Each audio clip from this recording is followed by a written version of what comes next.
Y vamos a escuchar al último orador, al compañero, fundador de todo esto, a nuestro compañero y amigo. Sobran las presentaciones para un compañero. Ideológicamente correcto.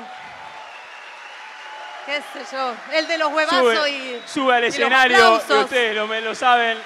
Lo aplaudimos al compañero que hoy también generó todo esto y que sigue siendo uno de los grandes trabajadores por la unidad del frente de todos. Agustín. Compañeros y compañeras, cierra este acto el compañero Agustín El Chivo Rossi. Agustín.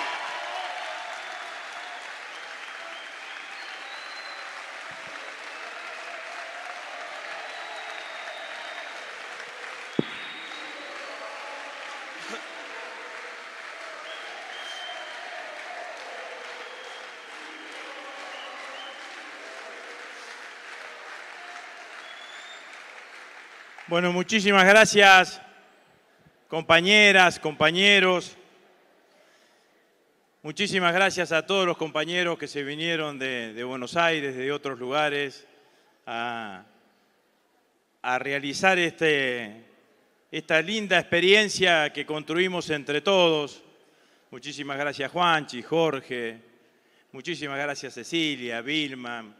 Muchísimas gracias a todos los compañeros que estuvieron anteriormente, Ricardo, Eduardo, Edgardo, María Esperanza, bueno, a todos los que de alguna manera le quitaron parte o casi todo el sábado para venir aquí con nosotros y compartir esta experiencia.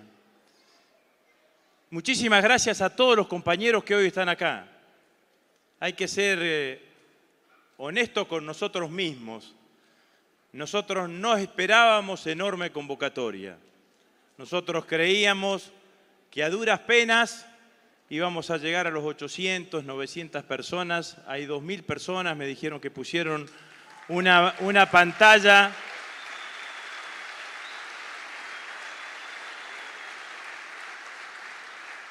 Y afuera, para que puedan participar y ver desde allí el acto y todas las actividades que se realizaron acá. Y eso también me da pie a la primera reflexión. Cuando uno habla con los compañeros y dice los militantes están de brazos caídos, lo que sería si estarían con fortaleza. Juntamos 5.000, 6.000, 7.000, 8.000, digamos, ¿no?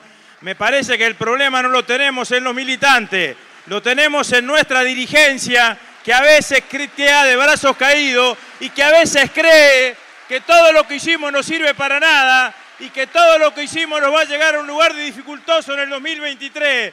En el 2017 nadie creía que iba a haber 2019. Si hoy nadie cree que hay 2023, es una buena señal para todos los peronistas, porque los peronistas vamos a construir con el conjunto del pueblo argentino otro fenómeno electoral que va a hacer ganar las elecciones en el 2023, compañeras y compañeros. Quizás la pandemia nos hizo a nosotros mismos perder esta posibilidad de encuentro, esta posibilidad de contacto, y nos hizo perder algún tipo de perspectiva. El problema de la unidad no es un problema de nuestra militancia, es un problema nuestro. Yo recuerdo que en el 2016, cuando salí a recorrer acá la provincia de Santa Fe, acuñé una frase, porque uno veía los diarios y no había nadie que defendía a Cristina. Pero yo caminaba por la calle y la gente me paraba y me decía, no dejen solo a Cristina, cuiden a Cristina, defiendan a Cristina. Y la verdad que en ese momento dije que había más kirchnerismo en la gente que en los dirigentes. Les quiero ser claro, compañeras y compañeros, hay más unidad en la gente que en los dirigentes. Y eso está absolutamente claro.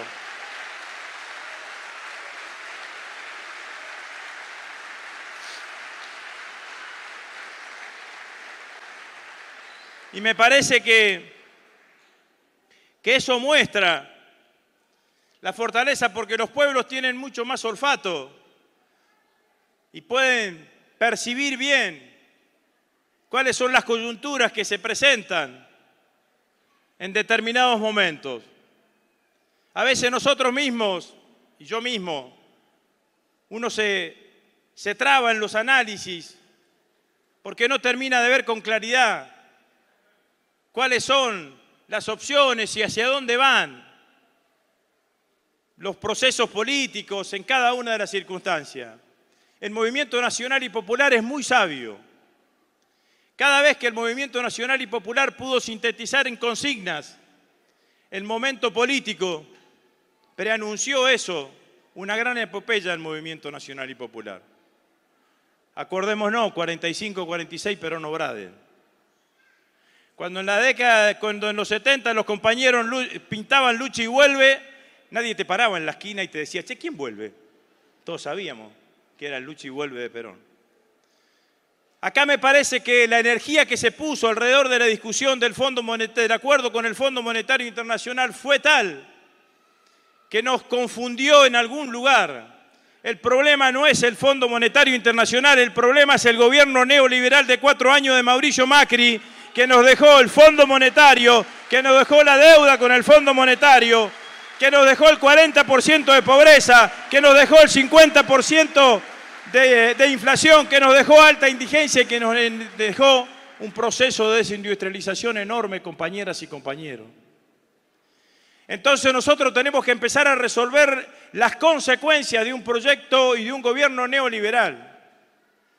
Y alguno de los compañeros decía, el gobierno no tiene enemigos. Sí, tenemos un enemigo, no queremos que el neoliberalismo gobierne más en la Argentina, porque cada vez que el neoliberalismo gobierna en la Argentina, las consecuencias son de enorme retroceso para el campo nacional y popular. Y para que eso suceda, está claro que con la unidad sola no alcanza, pero también, parafraseando a Alberto cuando hablaba de Cristina ya en el 2018 y 2019, sin la unidad no se puede.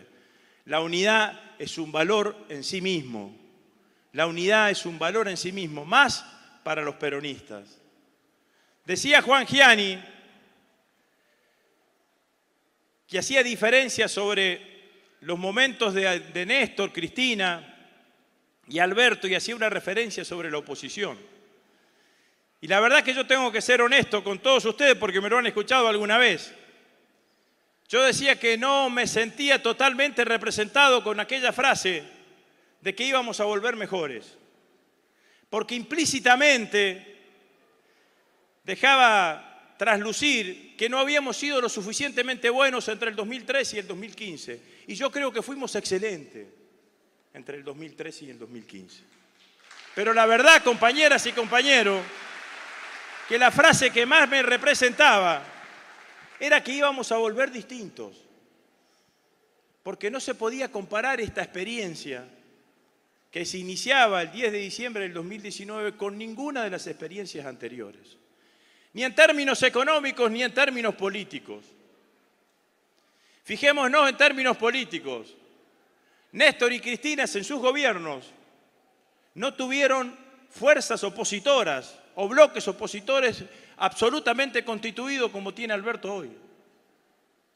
En el 2003 los opositores todavía estaban arriba del helicóptero no se habían bajado del helicóptero, todavía estaban en el helicóptero con De la Rúa.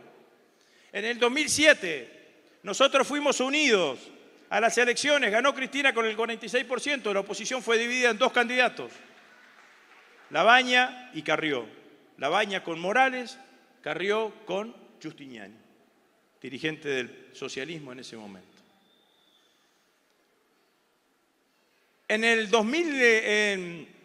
Eso fue en el 2007. En el 2011, Cristina gana con el 54% de los votos y el segundo fue Hermes Wiener, que sacó 18 puntos. 36 puntos de diferencia entre el primero y el segundo.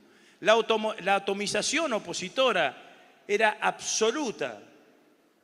Nos conformaron, me acuerdo, ¿te acordás, Vilma? En el 2009 el Grupo A, pero no era una construcción política unificada, era una suma de todos los partidos políticos opositores, inclusive de los que se sumaron a eso los que habían votado en contra nuestro en la 125 en en el 2008. Hablando de la 125, quiero ser absolutamente sincero, escuché lo de las retenciones móviles. Al que se le ocurra la idea, que se quede hasta el final, porque no haga como Lustó, que se le ocurrió la idea, se fue y la quedé defendiendo yo solo. Eso nunca más.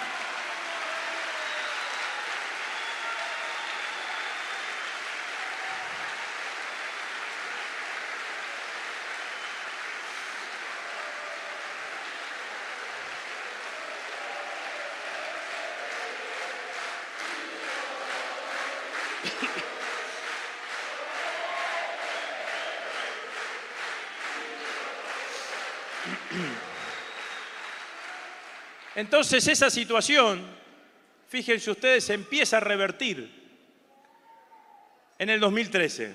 En el 2013 los que nos dividimos somos nosotros. Y gana uno de los sectores con el que se escindió de nosotros, que fue Sergio Massa.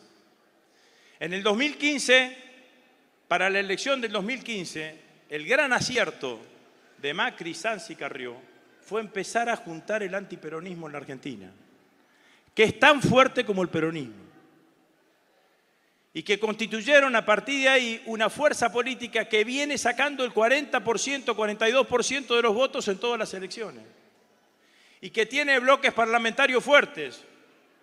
Y comparen ustedes la experiencia de entre el 2015 y el 2017 nuestra, nosotros dividiéndonos, y entre el 2019 y el 2021 de ellos, que terminaron más o menos unificados.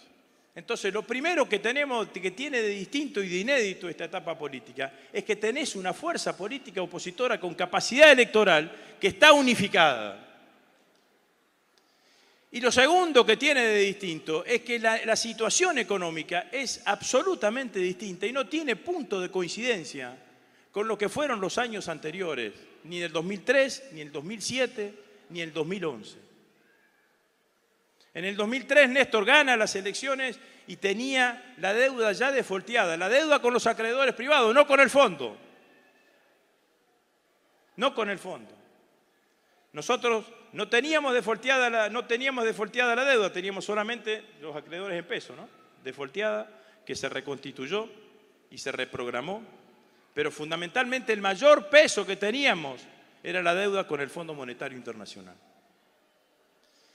Entonces, cuando se critica a veces la gestión de la marcha de la economía, hay que tratar de poner las cosas en su lugar y ver el vaso completo, ni el vaso medio, ni quedarse con el conformismo del vaso medio lleno, ni tampoco subsumirse en la ansiedad que te deprime del vaso medio vacío.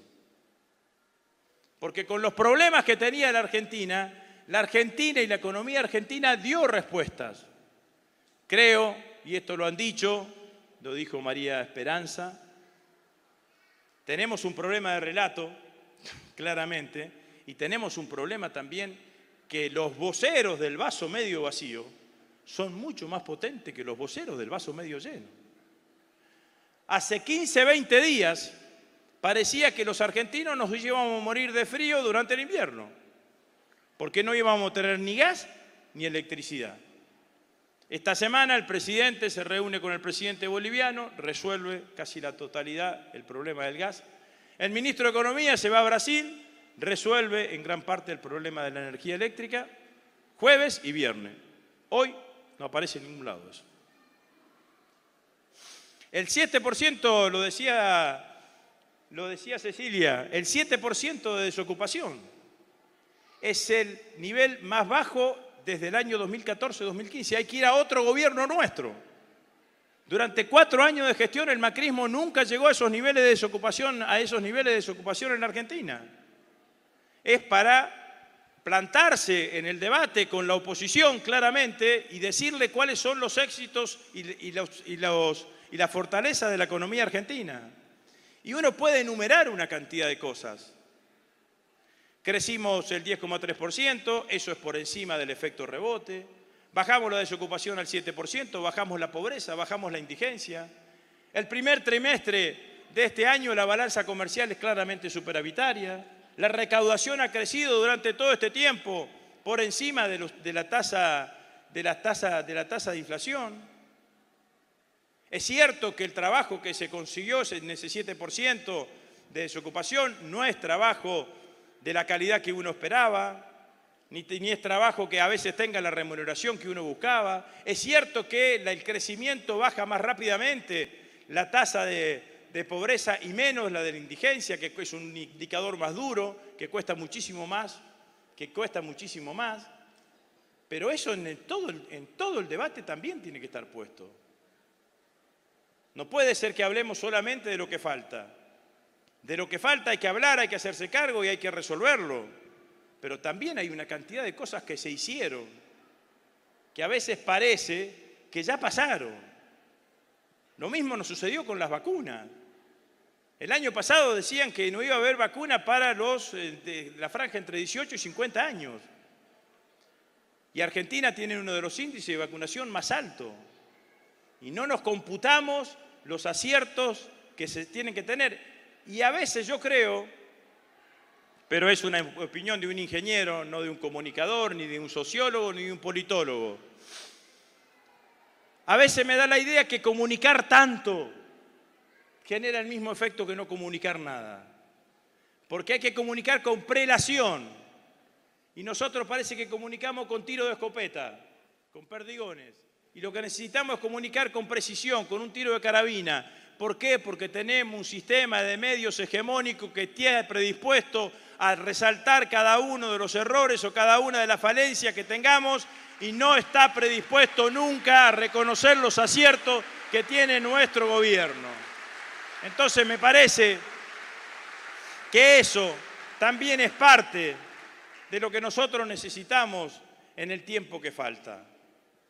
Ahora, no es la primera vez que en todos estos años estuvimos en situaciones difíciles. Germán lo decía al inicio de cuando presentamos la jornada de hoy. Después del 2009, después de la parlamentaria del 2009, 2008 fue la 125, 2009 la parlamentaria, la idea generalizada, ¿te acordás, Ricardo? Era que venía el post-kirchnerismo. Y yo estaba sentado en la presidencia del bloque de diputados y decía, miren, la verdad es que la única forma de salir de esta situación y llegar al 2009 con posibilidades, al 2011 con posibilidades electorales es fortalecer la gestión. Y eso va a significar fortalecer el liderazgo de Cristina, que era la presidenta. Y después Cristina resolverá, en ese momento Néstor estaba vivo, si iba a ser ella la candidata o no iba a ser ella la candidata.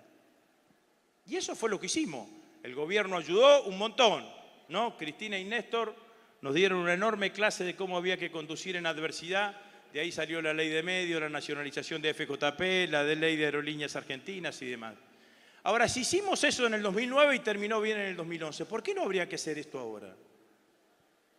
¿En dónde está escrito que para llegar con mejores condiciones electorales al 2023 haya que hacer otra cosa que no sea tratar de fortalecer el gobierno, tratar de fortalecer la gestión, tratar de fortalecer la unidad del Frente de Todos, tratar de fortalecer el liderazgo del presidente de la Nación? ¿En dónde está escrito que hay que hacer otra cosa que no sea esta, que yo creo que claramente hay que sostener? Y seguramente habrá debates. Y cuando dije las consecuencias de los 4 años de política neoliberal, tenemos que atacar el problema de la pobreza, tenemos que atacar el problema de la indigencia. Yo creo claramente que el gobierno tiene que pensar seriamente en la posibilidad del ingreso básico universal, compañeras y compañeros, porque esa es una posibilidad de generar un impacto directo. Y ese impacto directo que genere el mismo efecto que generó la asignación universal por hijo en el año 2009 que hizo Cristina, que generó claramente que tuviésemos indigencia cero en ese momento. Desapareció la indigencia de un lado para el otro. Y me parece que hay que pensarlo, que hay que analizarlo, que hay que reflexionar sobre cada una de estas medidas. Y la reflexión se hace fundamentalmente con el pueblo en la calle, con la militancia movilizada, con cada uno de los rincones y en cada uno de los lugares. Yo deseo, compañeras y compañeros, que esta experiencia que hicimos acá en Rosario hoy pueda ser replicada, no solamente en Mendoza, como dijo el compañero Guillermo Carmona, con todos los compañeros de la Corriente, sino que todas las organizaciones políticas de nuestro movimiento salgan a hablar y a convocar a sus militantes, a tener paneles en donde reflexionen, en donde escuchen, a poner nuestra militancia en la calle, nuestra militancia social en la calle, a asumir que podemos tener diferencia entre nosotros, pero tenemos mucho más diferencia con los otros, a asumir que el problema en la Argentina no solamente es que el gobierno haga lo que tiene que hacer, sino que el gobierno llegue con aptitud electoral para que en el 2023 no vuelva a gobernar el neoliberalismo en nuestro país, y que eso se logra con fortalecimiento de la gestión y se logra, compañeras y compañeros, diciendo que estamos orgullosos con el gobierno del presidente Alberto Fernández, que estamos orgullosos con el liderazgo de Cristina, que estamos orgullosos con ser parte del Frente de Todos, que las soluciones de la gente se logran con el peronismo en el gobierno, que tenemos que movilizarnos, que tenemos que dejar de mirarnos el ombligo y tenemos que recomprometernos con el conjunto de nuestro pueblo, siempre primero los que menos tienen, empezando desde abajo, como dice Alberto, siempre con los más humildes. Muchísimas gracias, compañeras y compañeros. Gracias por haber generado este acto de demostración que claramente el 2023 es posible para el movimiento nacional y popular aquí en la Argentina. Muchísimas gracias.